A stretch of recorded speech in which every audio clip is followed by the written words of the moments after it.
A whip cracks in a candlelit hall in Baghdad.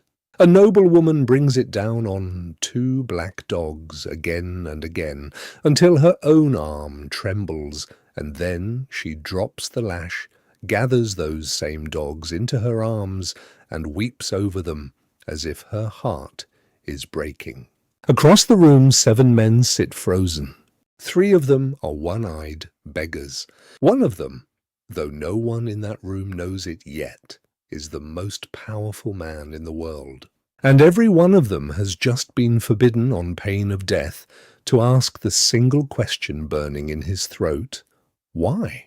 To understand how they got there, we have to go back to that morning, to a porter, an empty basket, and a veiled woman in the market.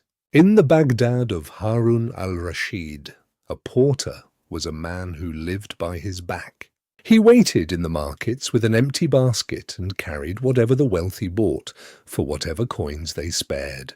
On this morning, a woman stopped before him, veiled, finely dressed, her voice used to being obeyed. She hired him for the day, and he followed her from stall to stall as the basket on his shoulders grew heavy.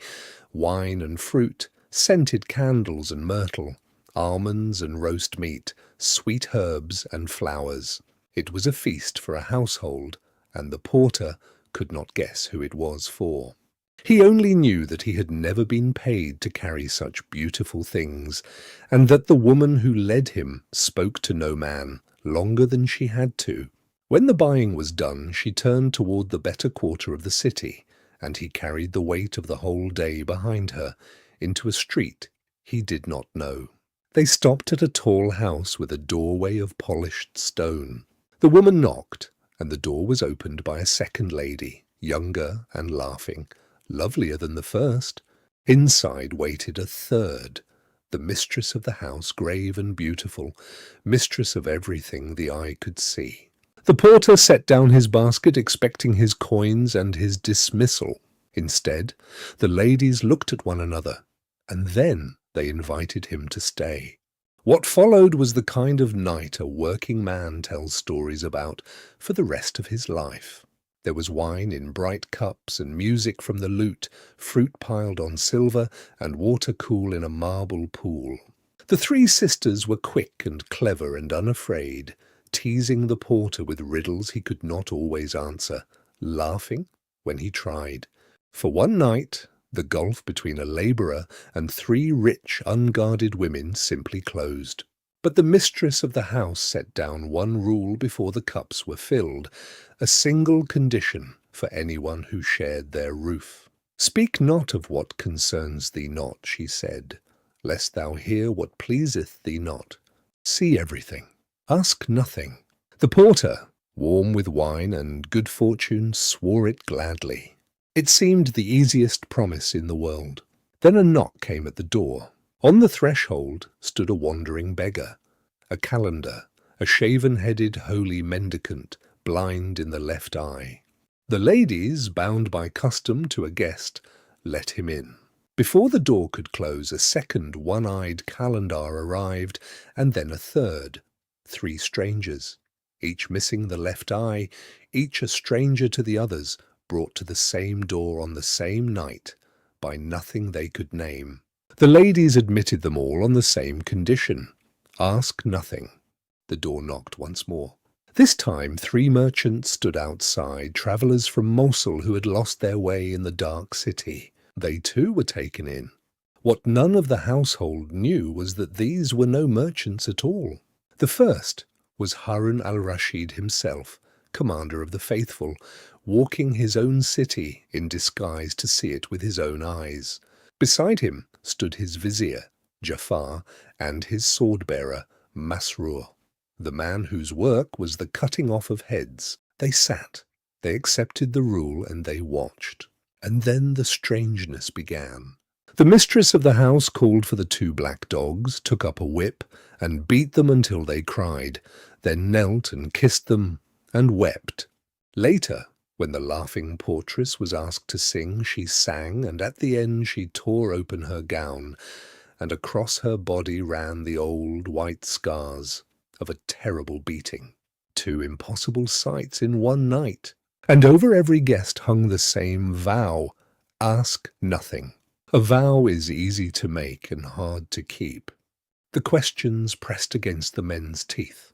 It was the disguised Caliph who could bear it least, and it was Jafar, at his master's urging, who finally spoke, who asked aloud what those dogs had done, and who had left those scars.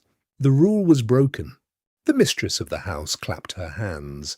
Doors opened, and armed slaves filled the hall with bared swords, seizing every guest, the porter, the 3 calendars, the 3 disguised merchants. The women who had been all laughter an hour before now stood ready to see them all put to death for one forbidden question. The night of wine had become a night of execution, but at the edge of the blade the mistress offered a mercy.